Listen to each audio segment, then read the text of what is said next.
Assalamualaikum warahmatullahi wabarakatuh.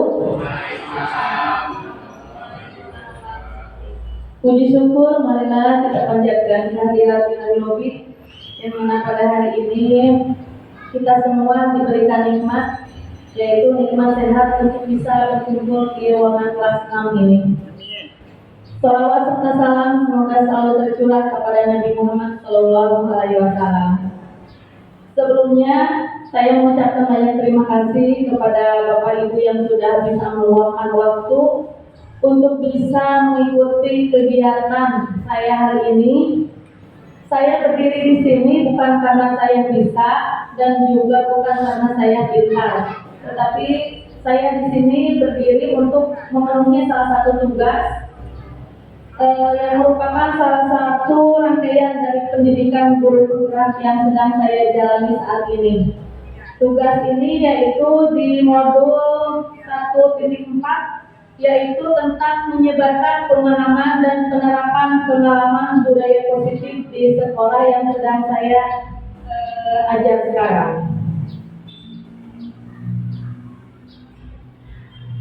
Adapun konsep inti dari budaya positif itu sendiri, yang pertama perubahan paradigma belajar, motivasi perilaku manusia, disiplin positif, posisi kontrol guru, nilai-nilai kebajikan, keyakinan kelas, kebutuhan dasar manusia, dan segitiga restitusi. Itulah poin-poin yang hari ini akan saya paparkan di depan Bapak Ibu.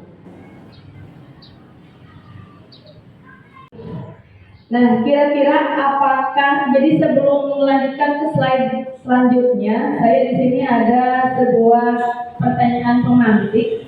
Kira-kira apakah Anda akan membuka kepala tangan Anda dengan rujukan godaan atau paksaan teman Anda? Mengapa? Ataukah Anda akan bertahan dan menolak membuka kepala tangan sampai sekuat tenaga Anda? Mengapa? Nah, mungkin di sini dari Bapak Ibu ada yang mempunyai sesuatu yang berharga dalam diri Bapak Ibu, dan ketika ada teman atau rekan Ibu yang membujuk Ibu atau mungkin menggoda untuk membuka kepala tersebut gitu, atau dengan meminta hal yang berharga tersebut untuk diberikan gitu, atau bisa ditukar dengan mungkin kayak uang atau mungkin dengan rayuan, itu pasti berbeda ya dari Bapak dan Ibu. Ada mungkin yang mau dikasihkan atau mungkin ada yang tidak. Nah, dari Bapak Ibu semua ada yang mau memberikan contoh, misalkan ada sesuatu yang berharga dalam Bapak Ibu sehingga tidak bisa ditukarkan oleh perkataan atau mungkin rayuan orang lain. Ada nggak Bapak Ibu? Mangga silakan. Ada 10.000, saya bilang enggak. Boleh enggak 100.000? Saya bilang tetap tidak akan membuka kepalan tangan saya. Artinya kepalan tangan ini yaitu sesuatu yang berharga dalam diri saya gitu. Terus bisa lah naikkan 1 juta gitu.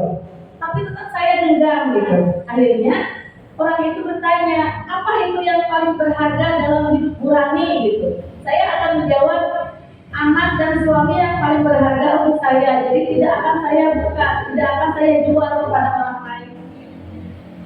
Mungkin ada dari Bapak Ibu yang mau bercerita tentang sesuatu hal gitu, sesuatu hal yang berharga dalam Bapak Ibu.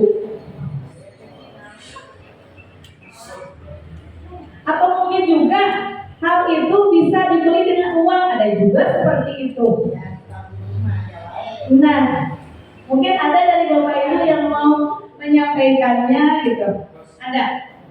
Hasil dari pengalaman sendiri. Ya, bagaimana Mas Abdul? Assalamualaikum warahmatullahi wabarakatuh. Karena kegiatan pemantik ini salah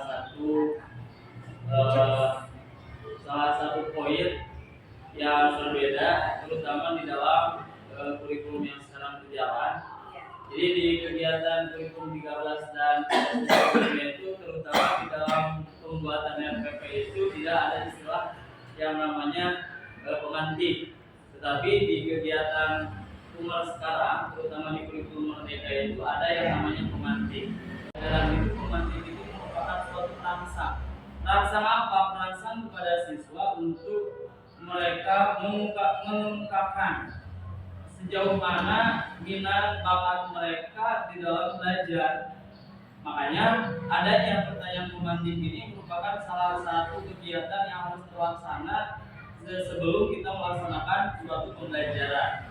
Nah, adapun yang sesuai dengan modul yang sekarang ini, kegiatan pemantik ini salah satu yang barusan Melani katakan, bagaimana caranya, apa sih sesuatu yang spesial di dalam diri sehingga kita tidak mau memberikan hal tersebut kepada orang lain. Mungkin sedikit pengalaman tentang salah satu apa sih yang tidak bisa diberikan kepada orang lain itu. Mungkin dalam diri salah satu yang tidak bisa diberikan kepada orang lain itu terutama yaitu yang ada dalam diri kita, dalam diri saya sendiri. Hal itu yang sangat berharga dan tidak bisa diberikan kepada orang lain. Salah satu halnya yang ada dalam diri kita, dalam diri saya pribadi itu adalah potensi yang ada dalam diri. Ya. Tidak bisa diberikan. Luar biasa sekali ya untuk Kak Anwar. Terima kasih banyak. Mungkin ada lagi dari Bapak Ibu cerita atau membagikan ceritanya. Cukup ya Bapak Ibu. Ya baik. Kita lanjut. Mungkin dari Bapak Kepala Sekolah ada.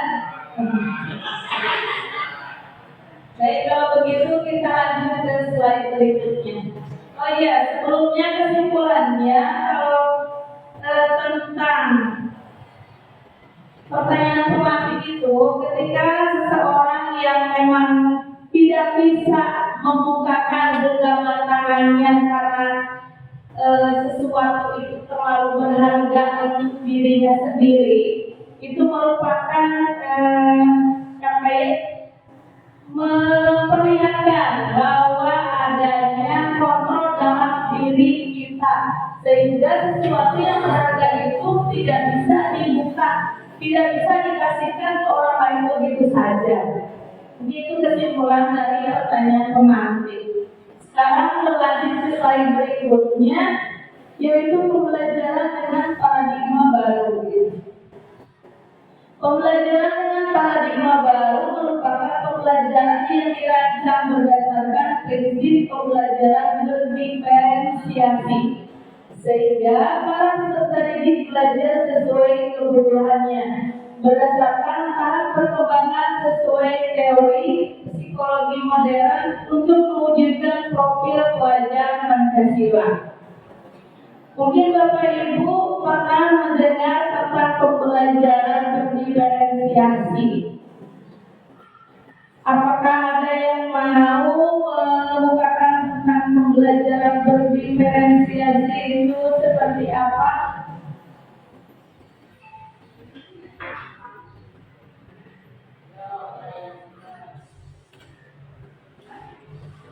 Pembelajaran berdiferensiasi.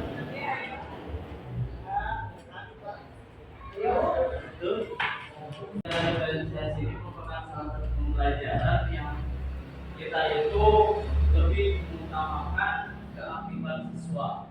Sebagaimana yang tertuang dalam profil pelajar Pancasila yang 6 itu salah satunya yaitu siswa itu harus bernalar kritis, bukan hanya di kurikulum kita saja, tapi bernalar kritis ini dari setiap pergantian kurikulum itu ada. Cuman sekarang lingkungan ini lebih ditekankan kembali karena dengan perkembangan jalan digitalisasi ini, sehingga siswa itu harus lebih proaktif dalam setiap pembelajaran. Dulu pembelajaran proaktif itu sering dikemukakan itu ketika waktu kuliah saja. Jadi ketika waktu kuliah itu yang lebih aktif itu adalah mahasiswanya ketimbang dosennya. Nah, paradigma itu sekarang diputar di sekolah dasar pun, sekolah dasar menengah dan atas itu harus sudah terlaksanakan. Jadi ketika pembelajaran itu tidak hanya berfokus ketika masa kuliah saja, maka sekarang lebih ditingkatkan dalam kurikulum merdeka ini yaitu bernalar kritis kepada siswa. Makanya sekarang kita mengenal dengan pembelajaran berdiferensiasi itu lebih difokuskan kepada siswa, sehingga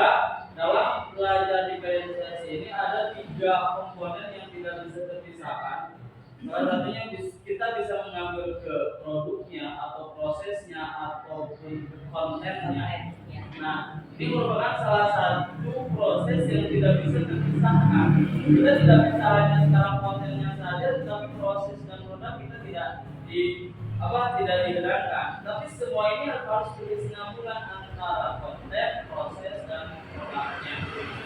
Belajar diferensiasi. Setelah kita mengetahui pelajaran diferensiasi itu, ternyata seperti itu sudah dilakukan. Hanya kita tidak sadar aja ya Pak ya. Iya. Terima kasih Pak Samsul. Ya, Bu Ais, mangga.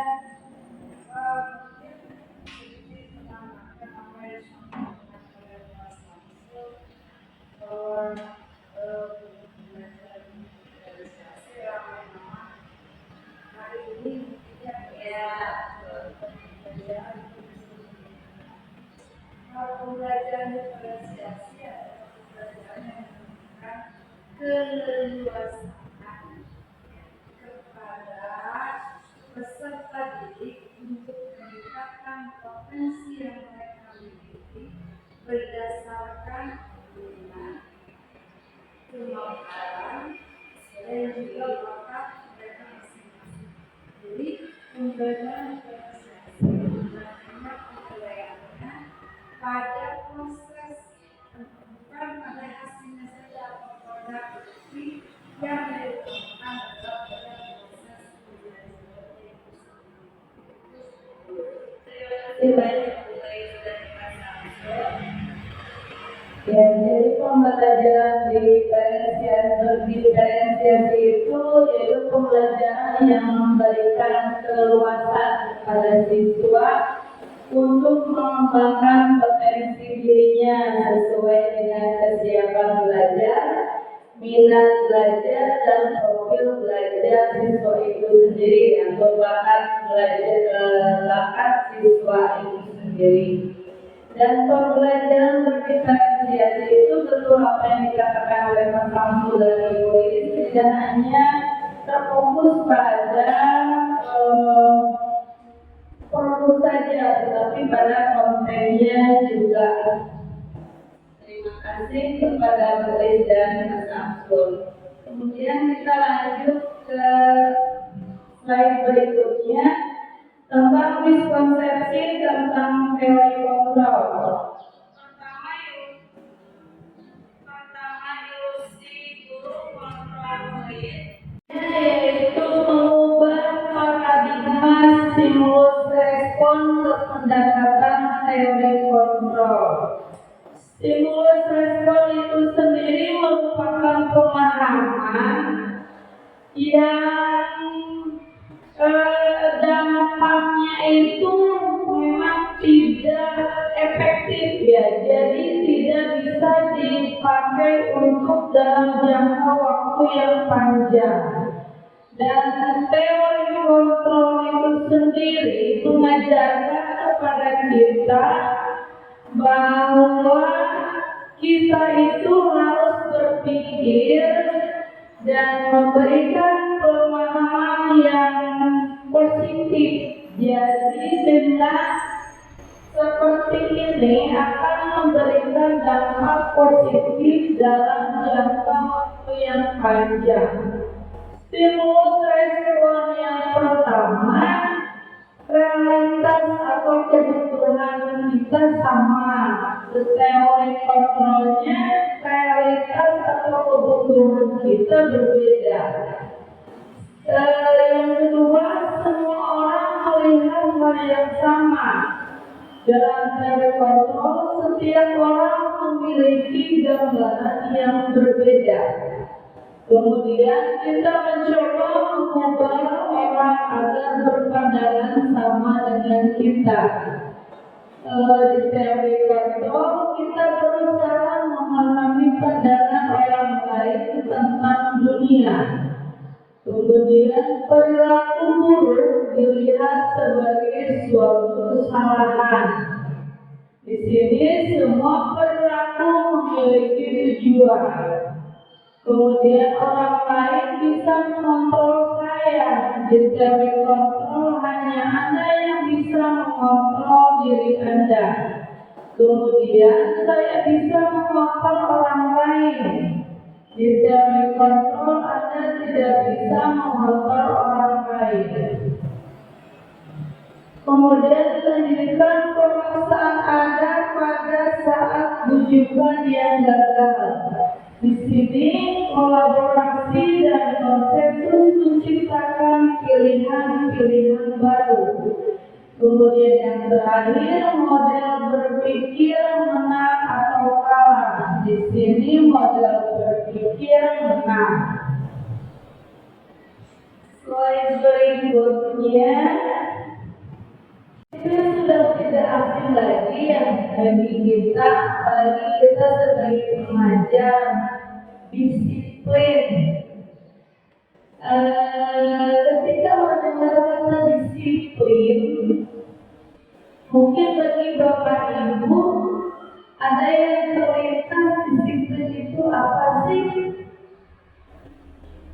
Ada dari bapak ibu yang mau mengungkapkan apa itu disiplin?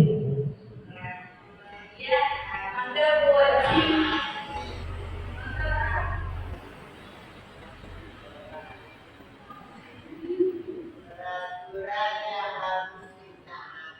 ya, itu berarti peraturan itu ya, itu peraturan. Anda wajib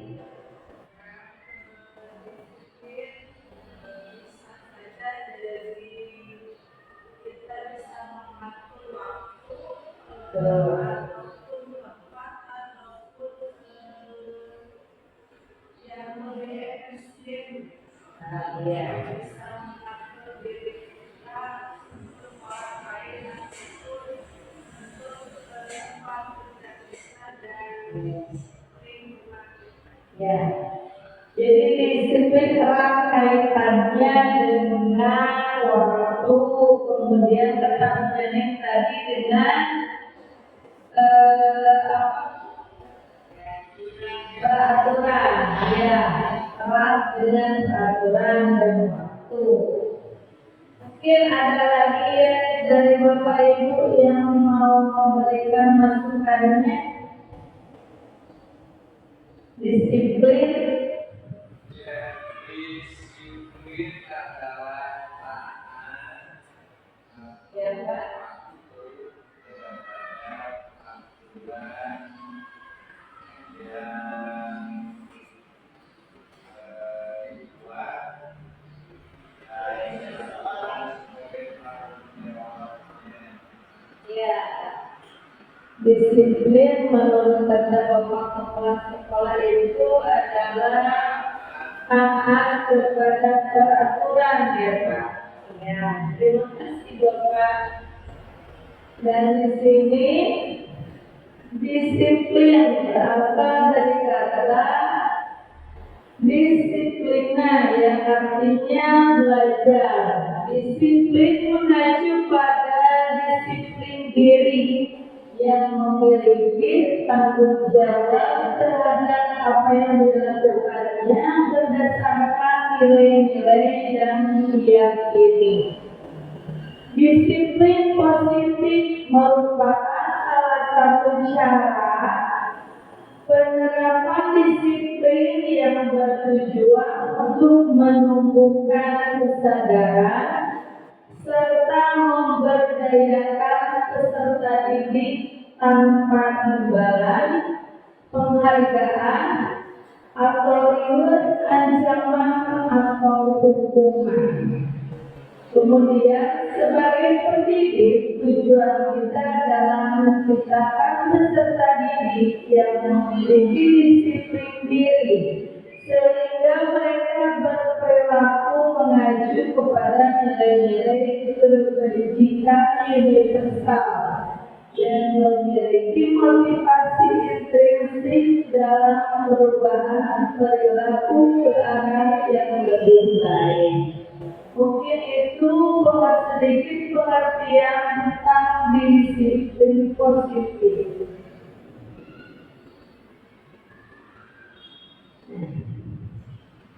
Lanjut ke nilai-nilai kebajikan.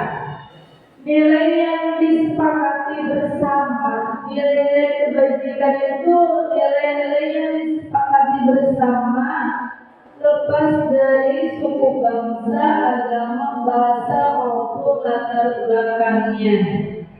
Contoh dari nilai kebajikan diskusi atau organisasi.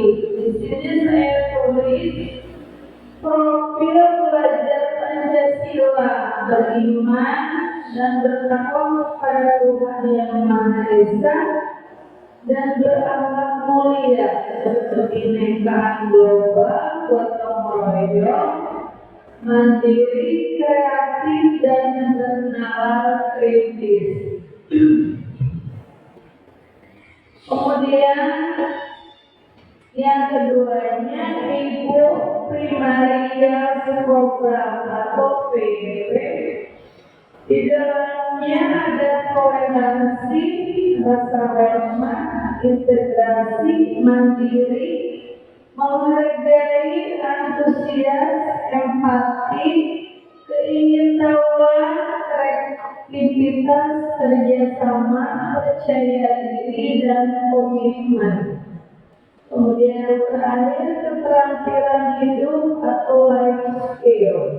Dapat dipercaya, lurus hati, pendengar yang aktif, tidak merendahkan orang lain, dan memberikan yang terbaik dari diri.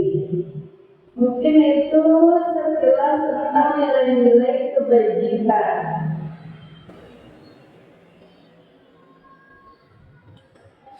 Slide berikutnya yaitu tentang kebutuhan dasar manusia. Kebutuhan dasar manusia adalah segala sesuatu yang kita lakukan untuk mendapatkan apa yang kita inginkan. Seluruh tindakan yang kita lakukan memiliki tujuan tertentu dan semua usaha terbaik yang kita lakukan adalah dalam rangka agar kebutuhan dasar kita terpenuhi dengan baik. Mungkin dari Bapak Ibu ada yang mau mengungkapkan apa saja sih kebutuhan dasar manusia itu?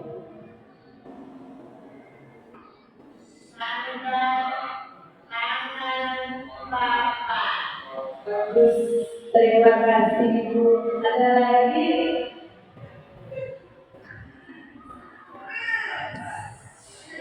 Ada lagi dari Bapak Ibu?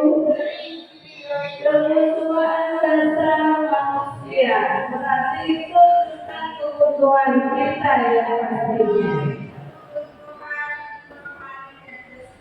Iya, termasuk ya.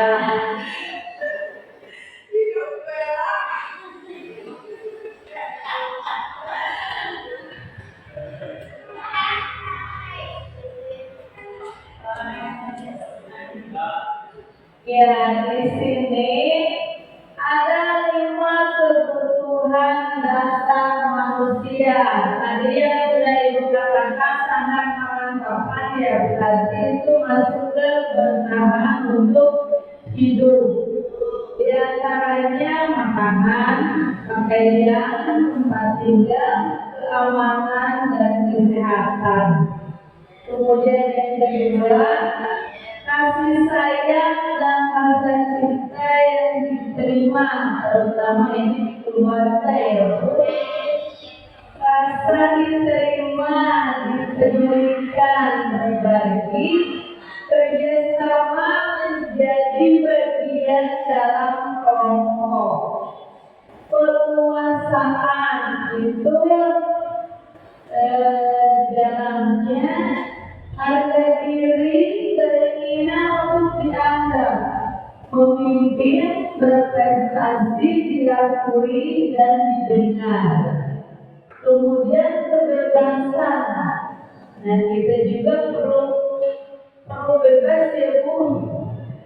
Yang di dalamnya terdiri dari mandiri, memiliki pilihan, mencoba hal yang baru, mampu mengendalikan arah dirinya, serta kesenangan. Nah, di sini pastinya kesenangan. Di itu harus ya Bu, diantaranya bermain, humor, antusiasme dan berkawan. Itu adalah 5 kebutuhan dasar manusia yang harus kita miliki agar 5 kebutuhan dasar tersebut terpenuhi. Kemudian slide berikutnya, motivasi perilaku manusia. Di sini untuk menghindari ketidaknyamanan atau hukuman itu merupakan motivasi intrinsik. Untuk dapat mendapatkan imbalan atau penghargaan dari orang lain, serta untuk menjadi orang yang mereka inginkan dan menghargai diri sendiri dengan nilai-nilai yang mereka percaya.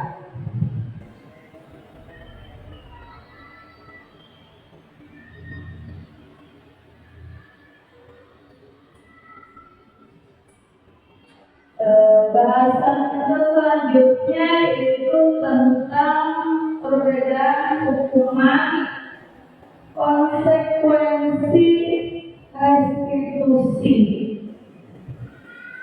Ada 3 di sini.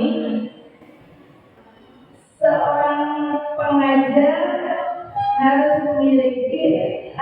bisa membedakan antara hukuman, konsekuensi dan restitusi. Hukuman artinya tidak terencana atau tiba-tiba, kemudian murid tidak tahu apa-apa yang akan terjadi, tidak dilibatkan atau bersifat satu arah, berupa hukuman fisik atau psikis. Apakah pernah Bapak Ibu melakukan hal tersebut?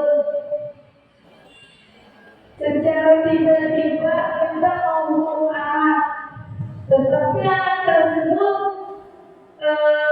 kita tidak merencanakan dulu akan memberikan hukuman tersebut karena anak tersebut memang membuat kesalahannya secara tiba-tiba. Apakah pernah Bapak Ibu refleks ya? Iya. Oh iya. Ya. Tidak tahu. Jadi seolah-olah guru ini yang bukan itu punya salah. Iya. Apa kamu salah Pak? Biasa. Namanya. Jadi seolah-olah anak mempunyai kesalahan. Ternyata anak-anak itu pada nangis. Oh iya. Ya, pertamanya dimarahin dulu. Ternyata hasil akhirnya kalian anak yang hebat, kalian anak yang pintar. Jadi itu apa namanya? Surprise. Surprise ya. Itu mereka 100. Iya. Senang sekali. Itu terencana atau disepakati sesuai peraturan. Kemudian murid tetap dibuat tidak nyaman juga, dan juga sikap guru selalu memonitor murid. Dan yang terakhir ini restitusi, proses menciptakan kondisi bagi murid untuk memperbaiki kesalahan, atau proses kolaboratif yang mengajarkan murid untuk mencari solusi sendiri. Bagi saya sendiri, awalnya ketika saya mau masuk ke CGP, mungkin kata restitusi baru saya dapatkan ketika saya mendapatkan pendidikan di CGP ini, restitusi ya. Ketika saya baca juga restitusi ini, yaitu apa yang tadi seperti Ibu Ade sampaikan, sebuah kasus ya, bukan kasus ya, sebuah kasus. Kemudian guru itu Guru memanggil siswa, kemudian menanyakan, tadi kata Ibu Ade menanyakan kesalahan apa yang sudah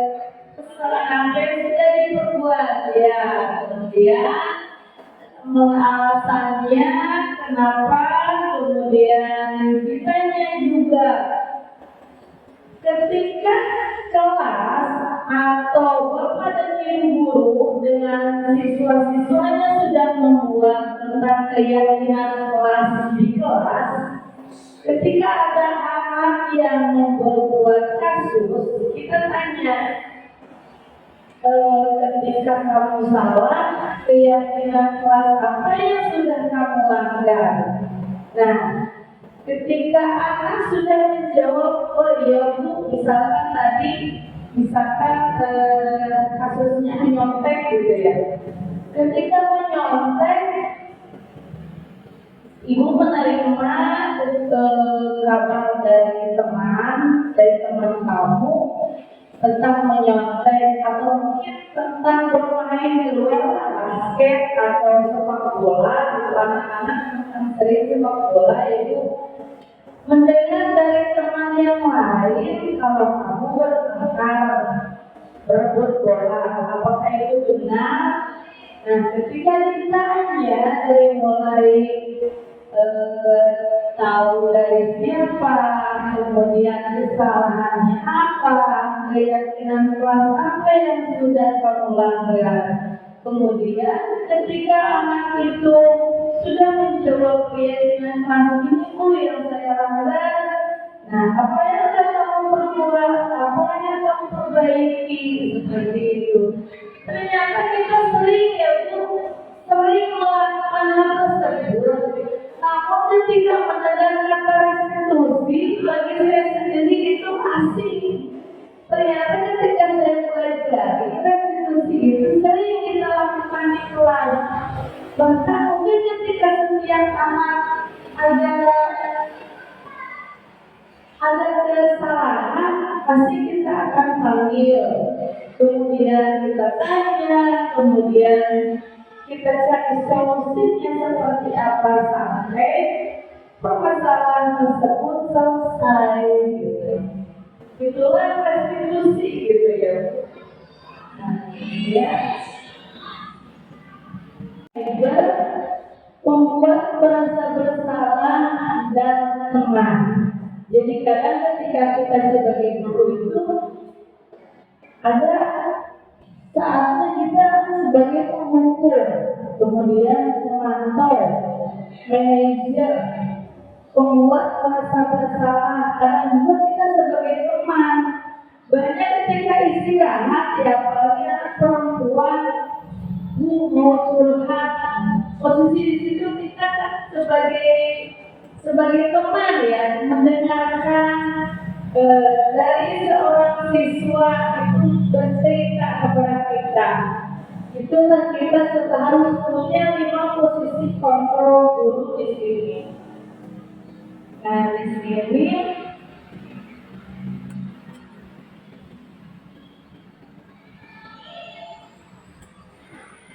saya di sini membuat sebuah kasus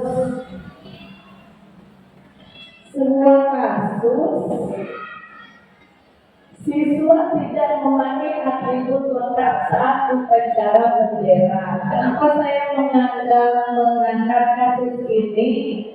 Karena di sekolah kita ketika upacara hari Senin itu ada aja siswa yang memang tidak memakai atribut sekolah lengkap ya Bapak Ibu. Sebetulnya ada juga yang kesiapan, hanya saya mengangkat kasusnya satu di sini. Siswa tidak memakai atribut lengkap saat upacara bendera. Kita sebagai penghukum, ketika guru, kita sebagai penghukum, kita memberikan hukuman pada bendera selama 1 jam. Itu mungkin hukuman ya, tapi itu tidak akan membuat siswa itu jerah. Mungkin minggu depannya lagi bisa saja hal itu terjadi lagi, atau mungkin yang kata lain lupa ketinggalan topiknya. Nah, kemudian ketika kita sebagai pembuat merasa bersalah, kita bicara kepada anak tersebut, berapa kali ibu bapak harus memberitahu kamu selalu saja mengecewakan ibu bapak. Di situ mungkin kita sebagai guru, sebagai pembuat merasa bersalah. Ikuti aturan sekolah, tolong bantu ibu atau bapak sekali ini. Ya sudah, tidak apa-apa, lain kali jangan sampai berbuat seperti ini lagi ya. Nadanya pasti berbeda. Dan sekarang sebagai pemantau, kamu sudah melanggar peraturan sekolah, kamu tahu konsekuensinya. Setelah upacara, kamu beli atribut ya, koperasi, dan jangan diulang lagi. Itu kita guru sebagai pemantau. Dan yang terakhir, di sini guru sebagai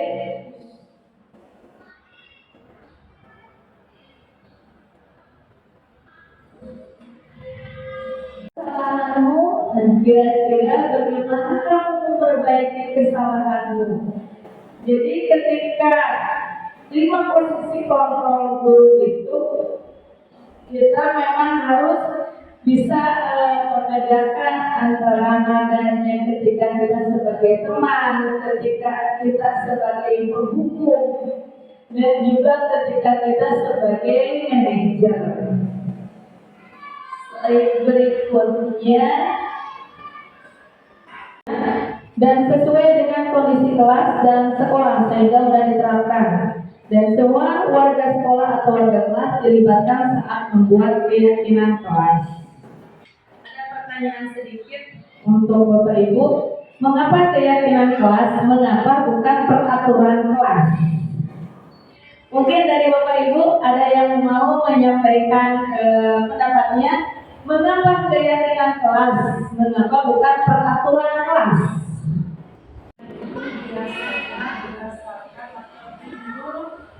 Dari kesadaran dan sendiri. Sementara peraturan adalah sesuatu hal yang harus kita lakukan, bukan berdasarkan keinginan diri kita sendiri, tetapi sudah merupakan suatu hal saja. Biasanya lebih baik kita keyakinan kelas, karena keyakinan kelas itu dibuat berdasarkan kemauan atau motivasi yang ada dari diri. Terima kasih Ibu, jawabannya luar biasa. Maka Mas Amsul, silakan.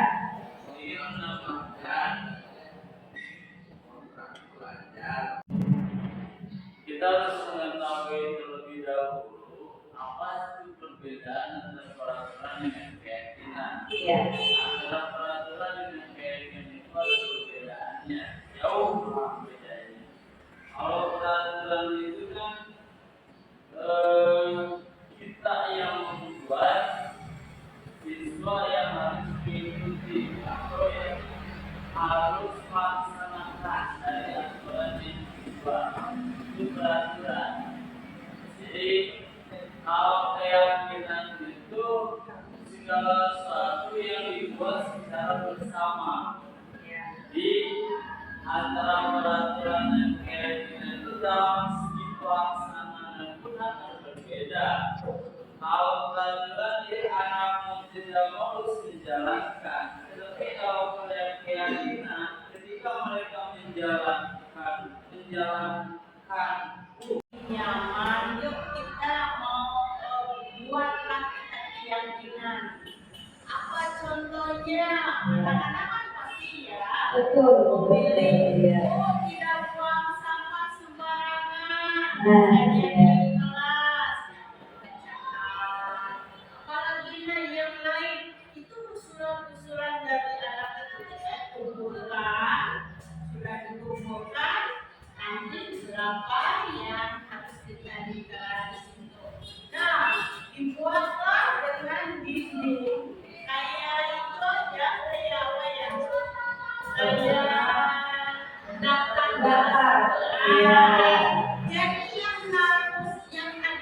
dari anak-anak itu kita bikin ini gitu.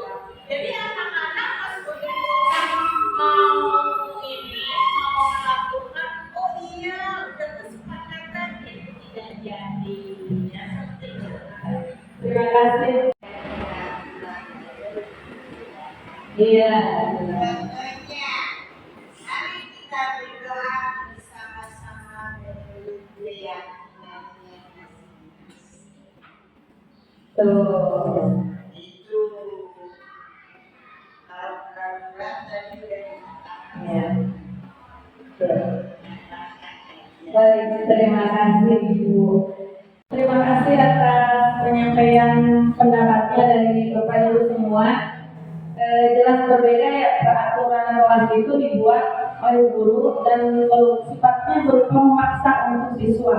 Sedangkan keyakinan kelas itu dibuat berdasarkan persetujuan antara guru dengan siswa. Jadi ketika ada siswa yang memang melanggar keyakinan kelas itu, apa yang harus dilakukannya? Nah, itulah keyakinan kelas yang disepakati oleh guru dan siswa. Kemudian lanjut ke slide berikutnya tentang segitiga restitusi yang tadi sudah dibahas sedikit tentang sebuah kasus dari Ibu Ade juga tadi sudah ada sedikit contoh. Segitiga restitusi yaitu suatu proses dialog yang dijalankan oleh guru agar dapat menghasilkan murid yang mandiri dan bertanggung jawab. Di sini segitiga restitusi ini ada 3 tahapan. Yang pertama, menstabilkan identitas, kemudian validasi tindakan yang salah, dan yang ketiga menanyakan keyakinan.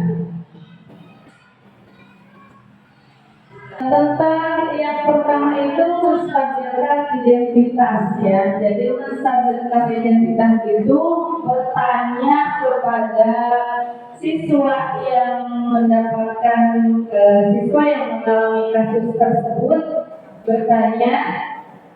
Dan ini berdasarkan prinsip pembuat kesalahan adalah bagian dari proses pembelajaran. Yang pertama, berbuat salah itu wajar. Yang kedua, tidak ada manusia yang sempurna. 3, ibu bapak juga pernah melakukan itu.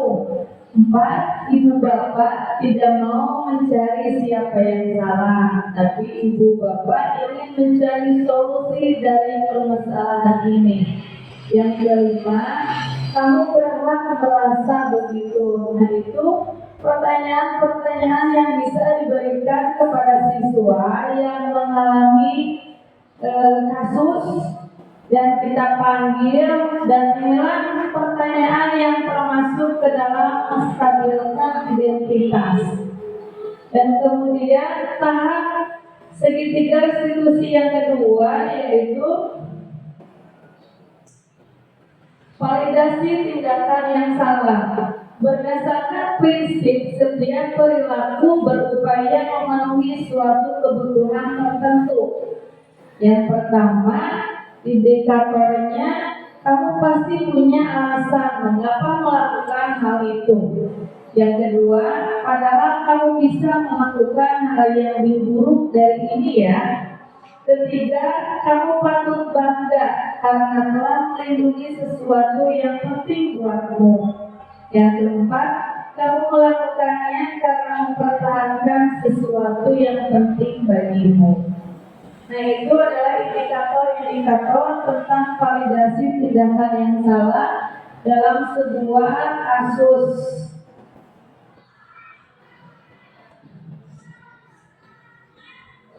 Slide menanyakan keyakinan, yaitu poin ketiga dari segitiga restitusi. Berdasarkan prinsip teori kontrol bahwa pada dasarnya kita termotivasi secara intrinsik Yang pertama, apa keyakinan kelas kita? Dua, nilai-nilai apa yang telah disepakati bersama, yaitu tentang tadi keyakinan kelas yang sudah disepakati oleh siswa dan guru. Kemudian yang ketiga, seperti apa gambaran sebuah kelas yang ideal menurut kamu? Yang terakhir, kamu ingin menjadi orang yang seperti apa? Di sini banyak slide yang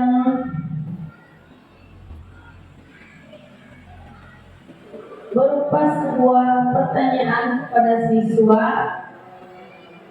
posisi kontrol guru untuk siswa. Ini Bapak Ibu bisa baca.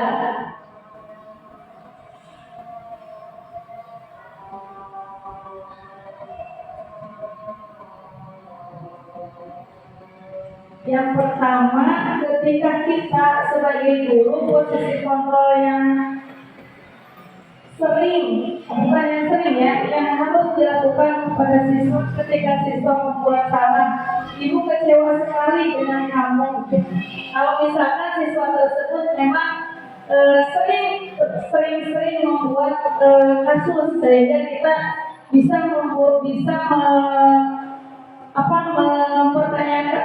menanyakan hal seperti ini kepada siswa tersebut.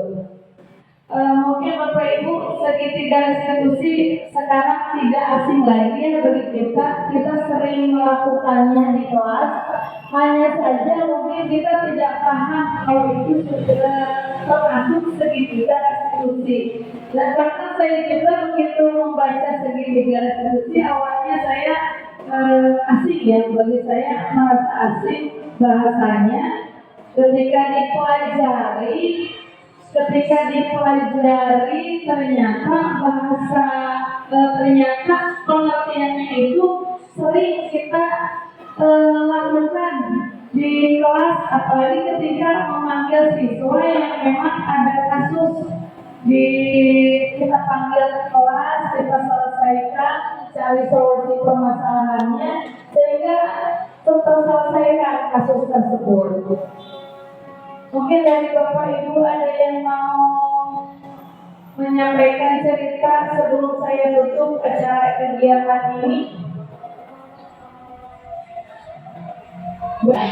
Anak siswa dalam kasus bisa mungkin kasus bertengkar dengan sahabatnya atau mungkin siswa tersebut, karena pada namanya siswa ketika ulangan ya Bu, ketika ulangan Bu, si itu mah nyontek gitu. Terus saya marahi sahabat yang nyonteknya itu bisa kita ambil juga ya. Sebetulnya di kelas sering ya kita melakukan hal tersebut, hanya mungkin kita tidak tahu yang namanya mungkin itu termasuk ke restitusi gitu. Ya, maka Bu.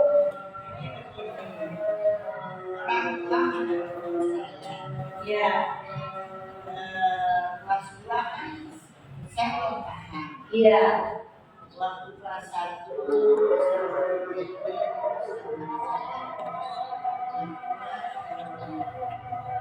katanya anak Islam yang bagaimana kalau saya kan? Iya. Katanya anak dari ini. Terus kalau ada makanan bawa HP, Ya. terus kata saya kenapa sekarang udah hujan, kenapa hujan nih? Iya. Semangatnya Tuh, ya. ada ya suatu waktu besok harinya saya panggilan. Nah, Ya. Mana sekolah yang saya tanya dulu. Iya. Ya. Kamu nyaman di sekolah itu? Kenapa saya bilang nyaman? Karena orang tuanya mau itu aja, anak itu suruh dipindahin aja. Tapi anak itu kelihatannya berat lah. Iya. Dia nyaman di sini. Iya. Terus kalau saya tanya,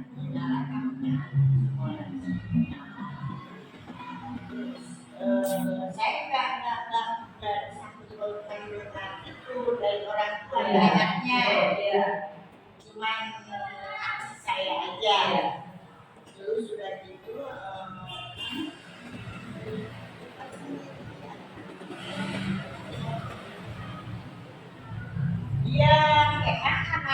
dia memang anaknya terus waktu dia mengatakan selalu dibully kan udah namanya dibully itu pikiran saya udah lain. Betul. Iya. Terus udah gitu ternyata sekali pas saya coba AKT nih, anak duduk diacak supaya kebagian sama si A, kebagian sama Dia merasakan yang lain-lain ya Bu ya. anak yang sebelahnya itu ya mau gitu. Kan PR saya nih, kenapa? Saya tanya lah esok harinya si yang sebelahnya itu apa kata anak itu bilang. Iya. Ternyata setelah saya amati satu anaknya itu kayak caper lah cari perhatian khusus saya ingin diperhatikan khusus ingin akulah yang segalanya gitu ya. Ternyata itu menurut hemat saya hasil dari perhatiannya itu. Terus yang keduanya setelah saya kasih anak itu gambaran, terus saya kasih pandangan bahwa di kelas itu kita harus bersyukur. Kamu ya jangan selalu menyendiri, jadi orang juga segan mengajak. Ternyata teman yang lain juga ngajak dia, ada yang cuek, namanya ada yang menyenangkan, ada yang cuek, ada yang biasa.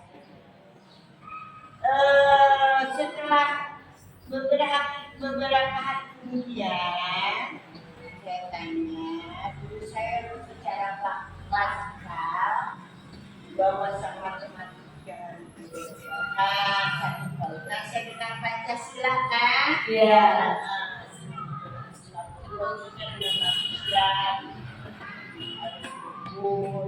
Harus berbagi atau apa. Nah, saya kasih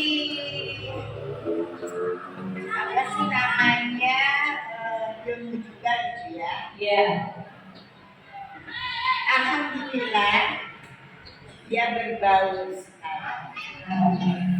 Jadi tanpa kata mamanya itu kalau bawa makanan, kalau bawa HP enggak mungkin laporan dari anaknya, orang tuanya menanggapi lah,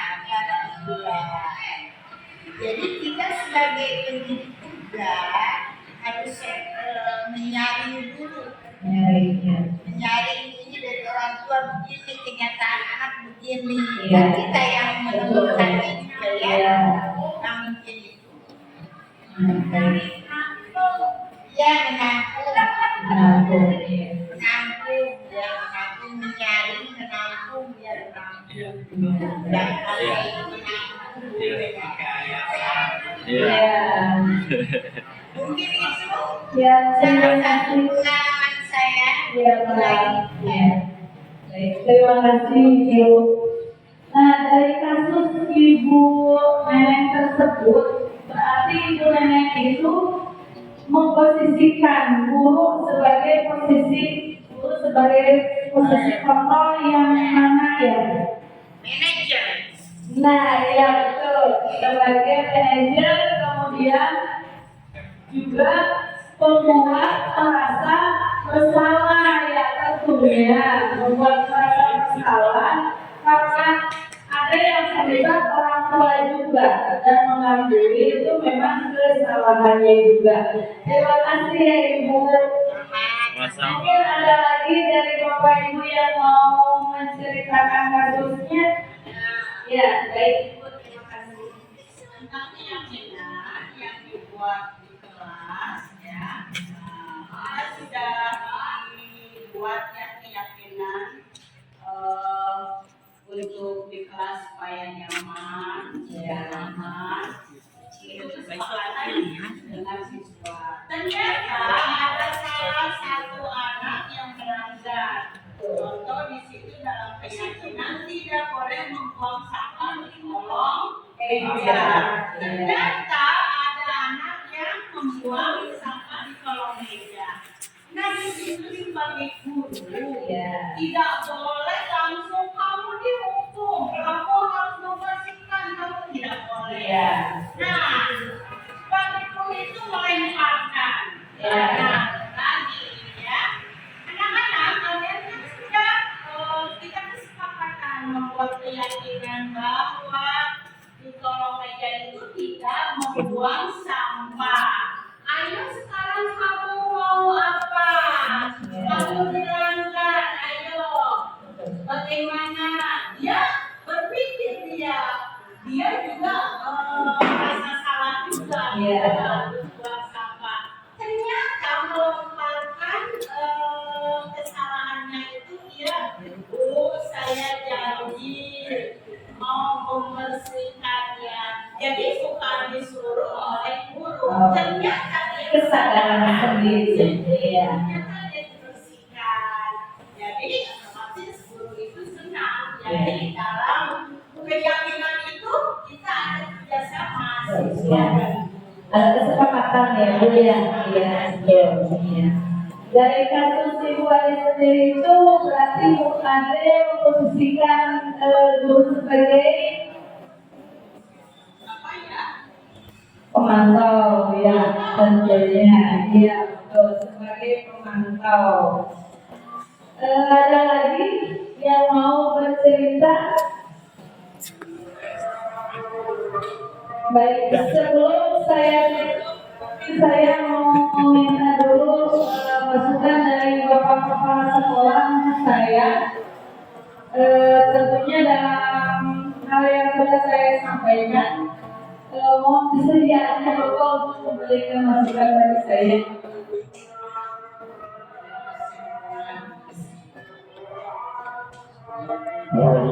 Iya, terima kasih. Pertama dalam tarian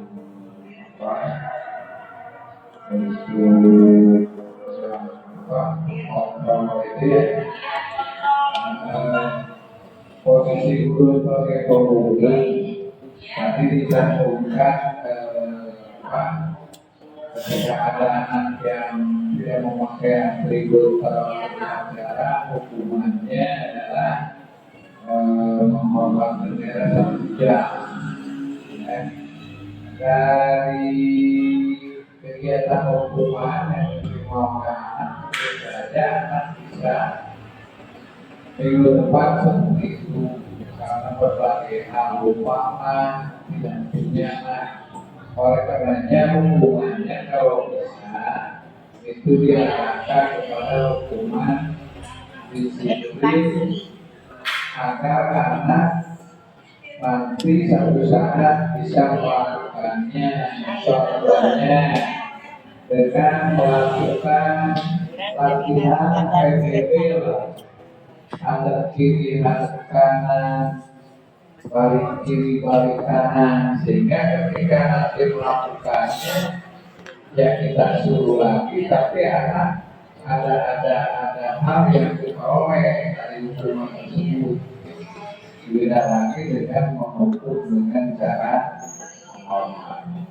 Itu saja mungkin dan silakan untuk saya sendiri sebagai kepala sekolah mengucapkan terima kasih kepada Ibu Nani sebagai CDP yang melaksanakan kegiatan pada materi modul ini ada sampai 4 ini dan mudah-mudahan apa yang diuraikan dilaksanakan laksanakan di tempat kita sendiri, di sekolah kita sendiri, mudah-mudahan berdampak pada yang lain untuk intinya mencari tahu dari apa yang sudah dilakukan, dan hari ini secara teori dipaparkan oleh Bulan bahwa apa yang sudah dilakukan ternyata itu menyangkut hal-hal yang memang disampaikan oleh Bulan secara teori. Itu saja. Saya terima kasih atas kegiatan ini. Mudah-mudahan dapat terlepas ke dalam sekolah kita dan rekan-rekan kita. Terima kasih.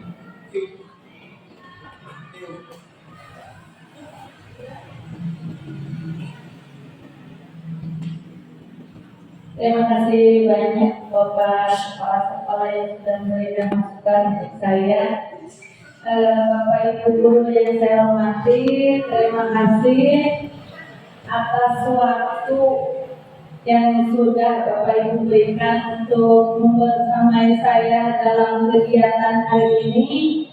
Semoga dengan masukan-masukan dari Bapak Ibu kepada saya bisa meningkatkannya lebih baik, dan apa yang sudah saya paparkan ini menjadi bekal ya untuk saya sendiri, saya yang membuatnya dan saya juga harus bisa mempertanggungjawabkannya. Semoga kesehatan selalu bersama kita. Terima kasih. Assalamualaikum warahmatullahi wabarakatuh.